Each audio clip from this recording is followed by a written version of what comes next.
네, 안녕하십니까. 반갑습니다.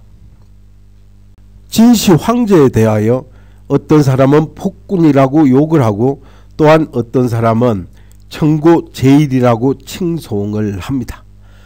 그런데 그를 욕을 하든 그를 칭송을 하든 한 가지 분명히 인정하는 것이 있습니다. 즉 그건 아주 강력한 정치가였다는 것입니다. 육국 가운데 누구든지 그의 말을 듣지 않으면 그가 먼저 그 나라를 멸망시켰습니다.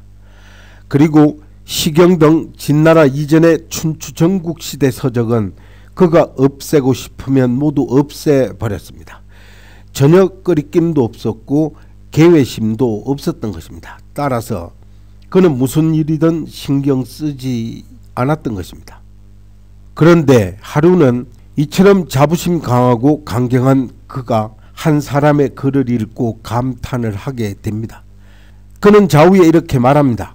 과인이 이 사람과 만나서 같이 놀 수 있다면 죽어도 여한이 없겠다고 말한 것입니다. 여기에서 진시황이 그 사람을 아주 높이 평가했다는 것을 알 수 있습니다. 그리고 일찍 만나지 못한 것이 한스럽다라는 말까지 한 것입니다. 그럼 그 사람이 누구인가? 바로 한비자였던 것입니다. 그런데 그때 이사가 진시 황제에게 말합니다. 글을 쓴 사람은 옛날 사람이 아니고 바로 한비자라는 사람입니다. 그는 지금 한나라에서 잘 살고 있습니다. 이에 진시황은 그 말을 듣고 병력을 동원하여 한나라를 치려고 합니다. 이에 한나라는 진나라가 공격해오는 것이 겁이 나서 얼른 한비자를 그에게 보냈던 것입니다.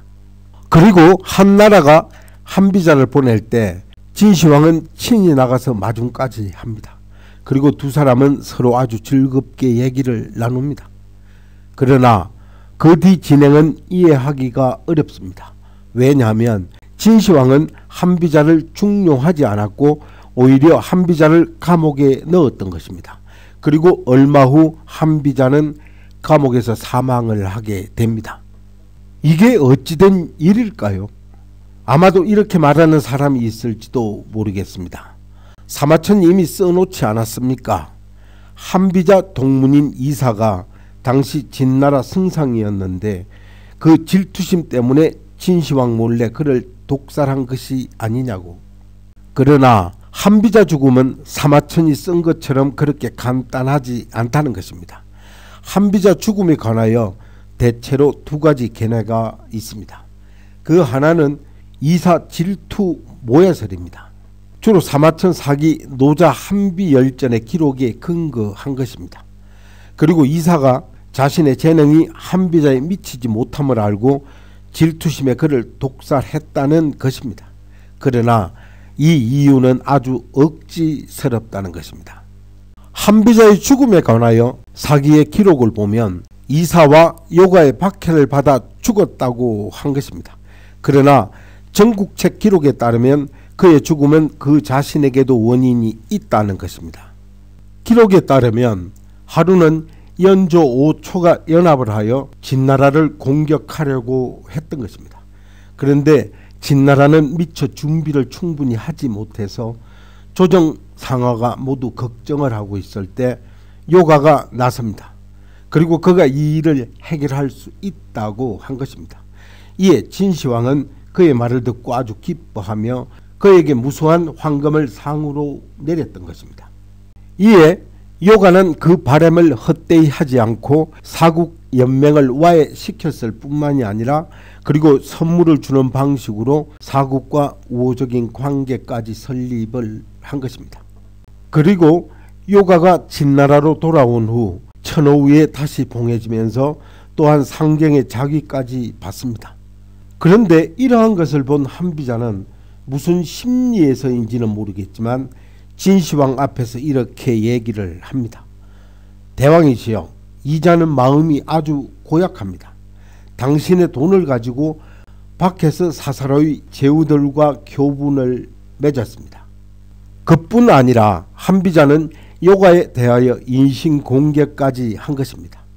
그는 출생이 비천하여 수문장의 아들일 뿐이니 이런 자와 국가대사를 논의하는 것은 대신들의 체면이 상하는 일이라고 한 것입니다.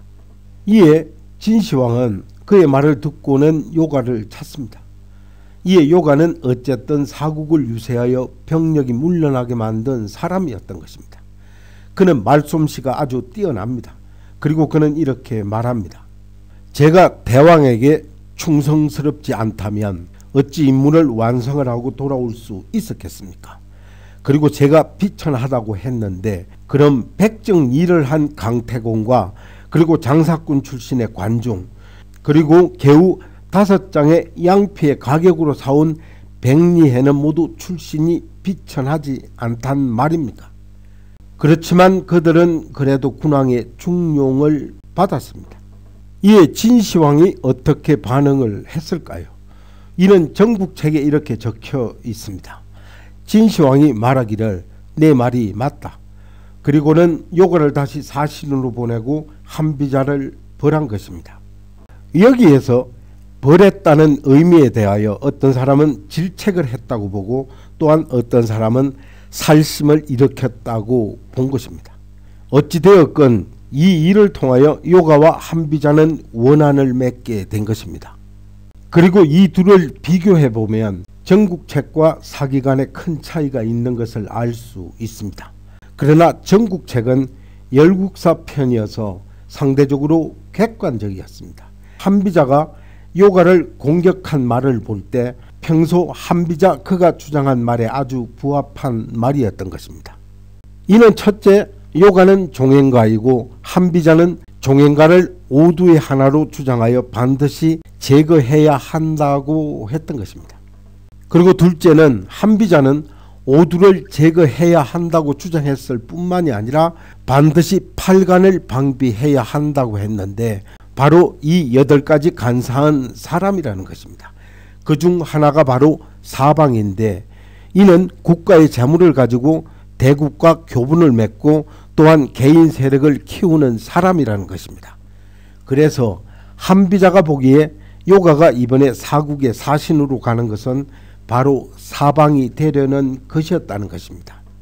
그리고 셋째는 한비자의 저작에서 군왕은 권신을 막아야 한다는 내용이 많은데 이는 한비자가 보기에 요가와 이사는 바로 권신입니다. 그리고 넷째, 한비자는 한왕의 아들로 출신이 고귀합니다. 이에 비천한 출신의 요가를 멸시하는 것은 아주 충분히 가능한 일이었던 것입니다. 그렇다면 사기와 정국책의 다른 점을 어떻게 보아야 하는가 하는 것입니다. 또한 한비자의 죽음의 진상은 도대체 무엇일까라는 것입니다. 이는 사기와 정국책 기록은 서로 모순되지 않습니다. 사기의 견해에 따르면 이사와 요가는 질투심에서 한비자를 모함했다. 만일 그들 둘이 한비자를 모함했다면 시기와 이유 중 그 어느 하나가 빠져도 안 된다는 것입니다. 그렇지 않으면 진시황이라는 강한 정치인을 어찌 속여 넘길 수 있겠는가라고 하면서 고명한 정객이 가장 신경 쓰는 것은 바로 그리고 손을 쓰지 않는다면 몰라도 일단 손을 쓰면 반드시 상대를 사지로 몰아넣어야 한다는 것입니다. 또한 정국책 기록에 따르면 한비자가 나서서 막공을 세우고 돌아온 사람을 공격을 했습니다. 만일 이사와 요가가 정말 한비자 정적이라면 한비자를 무너뜨릴 가장 좋은 시기가 아니었겠는가 하는 것입니다. 따라서 정국책과 사기를 결합해보면 전체의 사건의 전과 후를 알 수 있습니다. 이에 정국책은 전인을 기재한 것이고 사기는 후과를 기재한 것입니다. 이는 만일 한비자의 죽음을 개인 간의 은은만으로 치부를 한다면 그것은 너무나 수박 그달기 식이라는 것입니다. 무슨 내가 나를 공격해서라든지 또는 무슨 너를 질투해서라든지 이 모든 것은 그저 겉모습이라는 것입니다. 때문에 한비자는 사실 3가지 충돌 가운데 죽었다는 것인데 이 3가지 충돌은 그를 죽음으로 몰고 갔다는 것입니다. 그 첫 번째 충돌은 한비자의 정치적 이상과 현실 정치 간의 충돌입니다. 우리는 알고 있습니다. 법가의 정치 이념 혹은 그들의 정치 입장은 바로 군왕 편에 서는 것입니다. 그리고 나머지 모든 사람은 모두 군왕 반대편이라고 보고 통제되거나 정리되어야 할 대상인 것입니다. 이는 군왕이 반드시 방비해야 할 대상이 됩니다. 그래서 한비자가 요가를 공격한 것은 법가의 정치적 주장이나 입장에 완전히 부합한 것입니다. 그러나 현실 정치는 왕왕 복잡 다단합니다. 그리고 정객들은 대부분 현실주의자입니다. 때문에 그 누구라 하더라도 한비자의 몇 마디 말만 듣고서 금방 국가를 위해 큰 공을 세운 사람을 죽이지는 않는다는 것입니다. 공신을 다독이기 위하여 오히려 그를 공격하는 사람을 죽인다는 것입니다. 그리고 두 번째 충돌은 한비자와 진나라 조정 권신 간의 충돌이었습니다. 앞에서 언급한 것처럼 한비자는 법과의 일관된 정치적 입장과 주장에 따라 반드시 이사와 요가라는 권신을 비난할 수밖에 없었던 것입니다. 그가 보기에 이들 권신은 군왕에게 가장 큰 위협 존재였던 것입니다. 때문에 그가 이렇게 한 것은 비록 군주의 장기적 이익을 위한 것이지만 반드시 현재 권력자에게는 밉보이게 되는 것입니다. 따라서 진시황은 비록 한비자의 이론을 좋아했기는 하지만 얘기하는 중에 오두 팔간 구체적인 대상이 나오게 되면 그는 분명 정치의 현실성을 생각하지 않을 수 없었던 것입니다. 이는 당시로 보면 이사는 진시황에게 중용이 되었고 진시황이 미치지 않는 한 이사를 제거할 이유가 없었던 것입니다. 또한 이사는 처음에 한비자를 죽일 생각이 없었을 것입니다. 그러나 한비자는 여러 번 진왕에게 건의하여 권신들을 제거하라고 말한 것입니다. 이것은 바로 스스로 죽음을 자초하는 길을 간 것입니다. 왜냐하면 이사가 최대 권신인데 정치적인 안전을 고려하면 반드시 먼저 손을 써야 하기 때문이었던 것입니다. 그래서 이사는 절대로 무슨 질투를 한 것이 아닙니다. 그리고 세 번째 충돌은 한비자는 한나라 공자로서 진나라의 모신이라는 이중 신분을 가진 데서 오는 충돌이었던 것입니다. 한비자가 진나라로 온 것은 진나라가 한나라를 공격하겠다고 위협을 해서입니다. 때문에 한나라는 할 수 없이 그를 사신으로 진나라에 파견을 한 것입니다. 그래서 그의 신분은 아주 특수했던 것입니다.